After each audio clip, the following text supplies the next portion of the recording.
যেখানে কাঁকড়া না খেলে কি চলে, সেখানে কাঁকড়াটা অনেক স্পাইসি ছিল, নিজের হাতে ভেজে তারপরে খেয়েছি।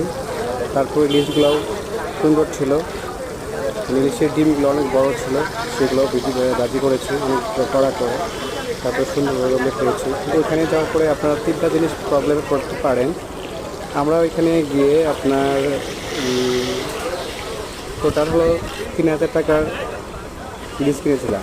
পরে 3,000 টাকার ইলিশ কিনেছিলাম, পরে ভাত আর ভর্তা দিয়েই ওরা 3,000 টাকা বিল করেছিল। টোটাল 6,000 টাকার মধ্যে বিল করেছিল। এখন আপনারা যারা এখানে যাবেন তাদের জন্য একটা বার্তা হলো, এটা হলো আপনারা যখন যাবেন তখন সব কিছু একবারে মিটিয়ে তারপরে খাওয়ার চেষ্টা করবেন, তা না হলে কিন্তু ওইখানকার মামারা আপনাদেরকে ঠকিয়ে দেবে। বিশেষ করে যারা যাবেন দোকান যাচাই করে তারপর সঙ্গে আপনারা সব কিছু ক্রয় করবেন।